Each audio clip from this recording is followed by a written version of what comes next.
আজকে রেসিপি হলো সাবুদানার marble recipe. তো বন্ধুরা, সাবুদানার মার্বল রেসিপি আপনাদের সাথে শেয়ার করছি, অবশ্যই আপনাদের ভালো লাগবে।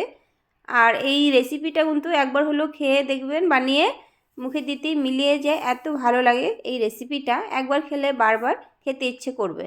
এখানে 2 কাপ গরুর দুধ নিয়ে নিয়েছি, 3টের মতো এলাচ ফাটিয়ে দিয়ে দিয়েছি। আর এখানে এই ছোট কাপটা দিয়ে হাফ কাপের মতো বড় দানা চিনি দিয়ে দিয়েছি। আপনারা চাইলে চিনিটা গুঁড়ো করেও দিতে পারেন। এখানে দেখুন সুন্দরভাবে ঘন করে একটা ক্ষীর বানিয়ে নিলাম। আর দুধটা যেহেতু আমার আগের থেকেই জাল করা ছিল, তো আমি কিন্তু চিনিটা দিয়ে ভালো করে সুন্দর করে একদম 2 কাপ দুধের 1 কাপ করেছি। আর এদিকে বন্ধুরা, বড় দানার সাবুদানাটা আমি মিক্সিতে গুঁড়ো করে নেব। গুঁড়ো করে নিয়ে একটা চালনিতে চেলে নেব। এই যে চালনিটার মধ্যে আমি চেলে নিচ্ছি। আর ওই যে চালার পরে যে বাকিটা থাকবে সেটাকেও কিন্তু আমি মিক্সি জানে দিয়ে আরেকবার গুঁড়ো করে নেব। নিয়ে এইভাবে কিন্তু এইভাবে চেলে নিতে হবে। তো চেলে নিয়েছি বন্ধুরা, এই যে দেখতেই পাচ্ছেন। আর এই যে এই বাটি দিয়ে 1 বাটি নিয়েছিলাম, 1 বাটি গুঁড়ো হয়েছে। এখানে নিয়ে নিয়েছি কাস্টার্ড পাউডার, নিয়েছি 1 চামচ।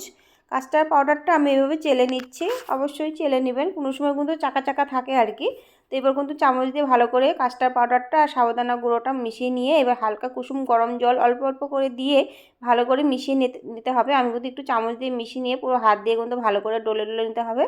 যেরকম আমরা রুটি ডো বানাই সেরকমভাবে কিন্তু ভালো করে ডলতে হবে। যত ভালো করে ডলবেন ততই কিন্তু ভালো সুন্দরভাবে আপনারা বানাতে পারবেন বলগুলো। তো বন্ধুরা, একটু একটু করে কিন্তু গরম জল দিচ্ছি।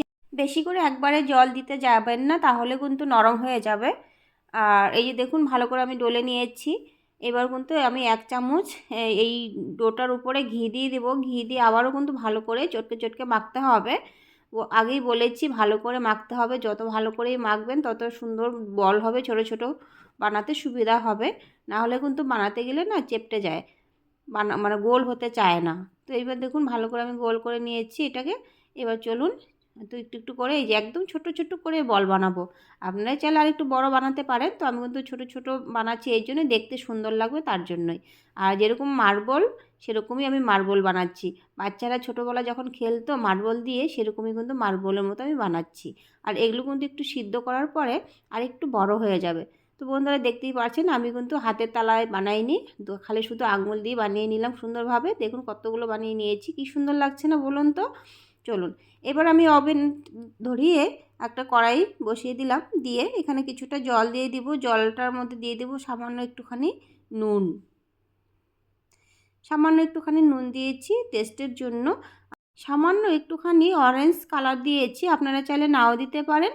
আর দেখতে সুন্দর লাগবে তার জন্য কিন্তু একটুখানি কালার দিয়ে দিয়েছি। আর 1/2 চামচের মতো ঘি দিয়েছি। জলটা বলক উঠে গেছে, ভালো করে জাল হয়েছে জলটা। এবার কিন্তু আমি মার্বলগুলো দিয়ে দিচ্ছি। এই মার্বলগুলো ভালো করে 1 মিনিটের মতো জাল করে নেব। নিয়ে ঠান্ডা জলে কিন্তু ধুতে হবে। এবার কিন্তু আমি নামিয়ে নেব। হয়ে গেছে 1 মিনিটের মতো। বেশি টাইম ধরে কিন্তু এটাকে সাবুদানাটাকে জাল করা যাবে না, না হলে কিন্তু গলে যাবে।